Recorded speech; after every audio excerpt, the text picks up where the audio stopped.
Hello again, welcome back. You're watching Everywoman. Now, teenagers can often feel misunderstood, but in post-9/11 America, Muslim teenagers can be especially isolated. Adolescent girls in particular struggle against the stereotyped image of them as victims of oppression. Now, a new magazine has been launched just for them. Muslim Girl magazine contains all this standard teenage fare like problem pages and fashion tips, but for an Islamic audience. So, what do the readers think? Hey baby, you're irresistible. Hey baby, you're so powerful. Hey baby. I like this one about her saying, of course, there are always guys who will try, but I have to learn to say no creatively. I really like that. Is that not in here? No. I think that would be really good. I really like that. So I think that might fit. If you watched Little Mosque on the Prairie last night, you know what I'm talking about. Usually we don't see women represented, let alone girls. There's very little representation of that. The emphasis when there is news about Muslims, it's usually about overseas violence and terrorism. So you don't see very much. But when you do see women included in the conversation, it's with an idea that women are generally oppressed in Muslim societies or subjugated, or that if a Muslim woman chooses to wear a headscarf, somehow that's a symbol of oppression. It's not a free choice that she's making. And what the girls are saying to us is they hate that. They hate being seen that way. That's not an accurate reflection of who they are. This one. Hello, this one. This one's nice. The newest issue is a nice one because it's like how to wrap your hijab. But like, see this? That's wrong. not right, yeah. That's not show your hijab. neck. That's not hijab. It's a conflict because you don't know if you want a magazine that's like Muslim Girl magazine, or do you want to fit in with the rest of the bunch? Do you want to be in Cosmopolitan? The Western media focuses more on the generation before us. Yeah. It's either the little kids that are throwing stones, or it's the really old, oh look, they're oppressed in their houses. They don't really focus on the younger generation unless they were in a American. huge mob. First, they don't focus on American Muslims. Because if you were to see American Muslims, you would fall in love with them. And second, they don't focus on the teenagers. It's always like, oh, we're trying to fit in. So I grew up in the Bronx, first generation from Arab immigrants, and religion was not a big part of our lives. We just knew that we were Muslim, end of story. After 9/11, we were singled out. We became the Muslim women. And we were kind of caught off guard. When I started exploring my identity in high school, of course I didn't know anything about the Arab world or Arab history or Islamic history or anything like that. So it was a very Orientalist take. It's what I learned here about Arabs. And then you go to college, and then you sit on a class of Islamic Civ, and then you understand, oh, you know, you have a history, and it did change the world. And now you're part of that history, and how will you change the world?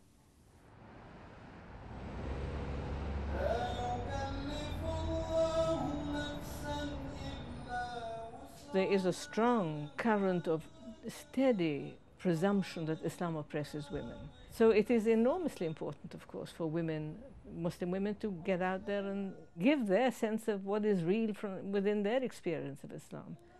These are the first generation, really, of American-born Muslim. They are creating what the new Islam. So they are taking the struggle to new places, but it's a struggle that they've inherited from mothers and grandmothers who have also been struggling in other countries. Now, the way we dealt with this story, we do identify as American Muslims. We do identify with American values and the values of liberal democratic cultures.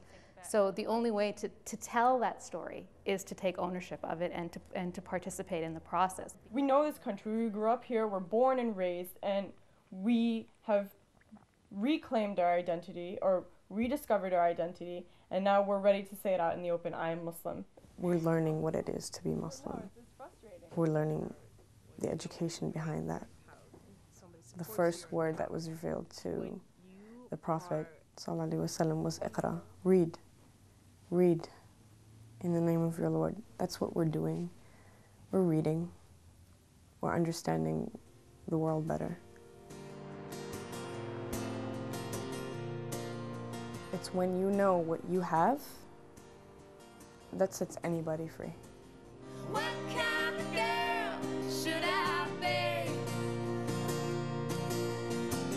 That kind of girl who doesn't say that you're looking at me like you wanna be seeing someone else.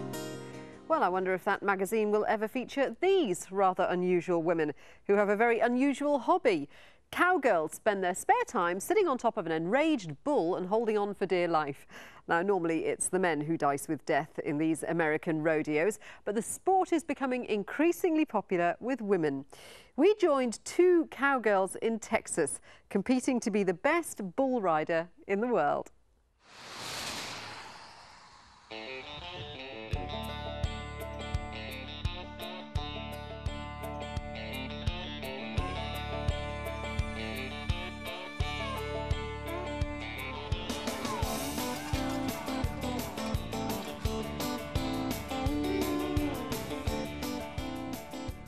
I've been told it's not the smartest thing to do to go get on bulls and break your bones and follow it all over the country, spending your money, but I mean, it's a lot of fun.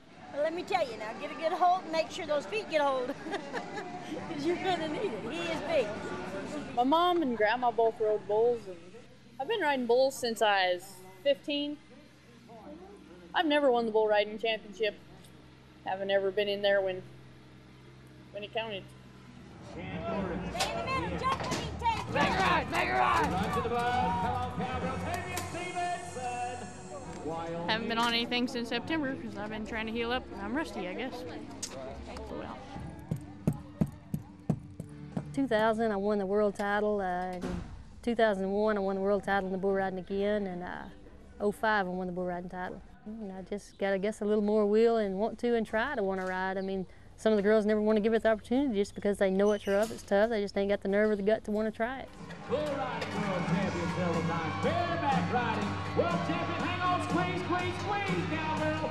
She'll not let go until she's The sport of rodeo, it's never easy. I mean, there's always a tough risk you're going to have and get hurt, injured.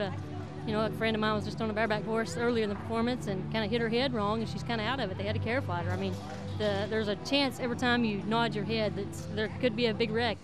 I've broke my back and cut my liver about in half, busted both bones in my lower leg, was in a cast for 9 months. I've had a bunch of concussions, and I've got like 9 inches of scars on the back of my head from being stomped on and such. I know that bull riding, if you're going to ride them, you're going to get hurt. You know, it's like they say, it's not if, it's when and how bad.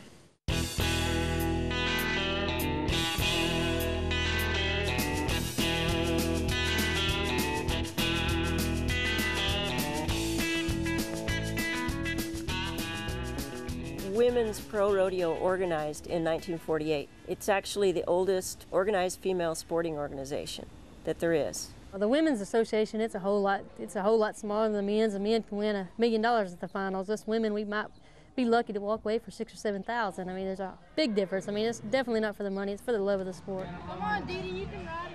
The neat thing about rodeo is your, toughest competitors, they're your best friends, and you want to see them do good. You want to end up on top at the end of the year, but not at their expense. Oh, between me and Tavia, I mean, I love her to death, but I mean, I don't want to lose to her, and I know she don't want to lose to me. We both want to win, so I mean, we're here to win. We're not here to cut nobody no slack.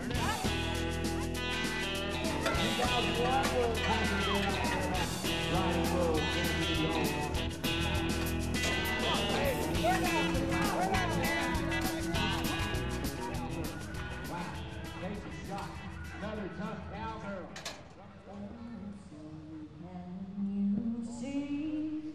Tonight's the night. I mean, it's going to be it's close. Me and Tavia's neck to neck. If she rides her bull, I better ride my bull. It's kind of what it comes down to. Winning's definitely the plan, but I mean, that's my plan. I know it's not always God's plan, so.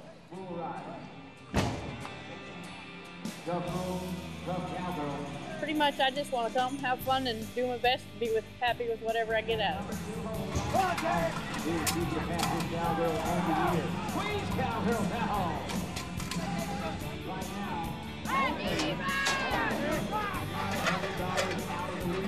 Wow. Hard charging bucking bull called Coors Women's National Final Rodeo champion in the bull riding. It'll go to Ben Wheeler, Texas, in the pocket of Dee Crawford. It's the love of the sport, you know, you love it, it's always there. I mean, you just show up and do your best and be your best, and the World Championship at the end is worth it.